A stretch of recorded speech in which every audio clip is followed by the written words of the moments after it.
What would you do if the one you loved most betrayed you in the worst possible way? Have you ever heard of a curse so powerful that it turns a sun into a storm? In the heart of Somalia, there is a tale of regret, anger, and a supernatural punishment. Are you ready to hear it? In a small village nestled in the Horn of Africa, there lived a young man named Abdi. He was known for his strength, but also for his stubbornness and arrogance. He believed that he was stronger and wiser than anyone in the village, even his aging father, Ahmed, who was once a revered warrior. One day, Abdi came home to find that his father had cooked a special meal.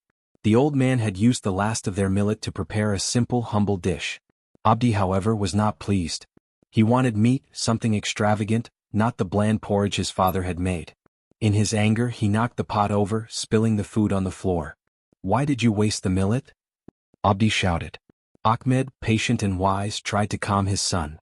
"My son, this is what we have. We must appreciate the little we possess." But Abdi would not listen. In his rage, he made a terrible decision. He turned to his father with a dark glint in his eyes and said, "If you cannot cook what I want, then I will make a meal out of you." Abdi dragged his father outside to the village pounding stone, where grains were usually ground into flour. The villagers watched in horror as Wanjala, consumed by his fury, began pounding his father as if he were a sack of millet. Ahmed, weak and frail, cried out in pain, but Abdi did not stop. Suddenly the sky darkened.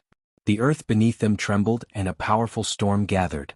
Thunder roared and lightning struck the ground near Abdi, stopping him in his tracks. The villagers screamed and ran for cover, leaving Wanjala alone with his father's lifeless body. As the storm intensified, a mysterious old woman appeared from the shadows. She was known as Halima, the village seer. Her eyes glowed with an otherworldly light, and she pointed a gnarled finger at Wanjala. "You have committed the gravest sin, Abdi," she declared. "You have pounded your only father alive, and for this, the spirits are enraged."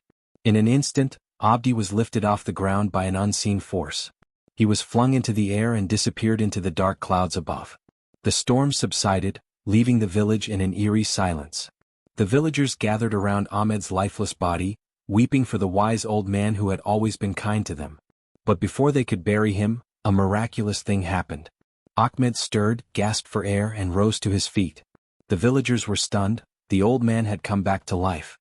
Ahmed revealed that the spirits had spared him, but his son, Abdi, would forever wander the skies, cursed to be the thunder that roars during storms, a warning to all who forget to honor their elders. That end from that day on, every time a storm gathered in the skies above the village, the elders would tell their children, "Listen, Abdi is pounding his regret. Do not make his mistake. Respect your father and mother, for they are the roots of your tree." This tale serves as a warning against disrespecting one's parents and elders. It reminds us that the consequences of our actions can be far-reaching, sometimes beyond our control. Please subscribe, like, share and comment your opinion.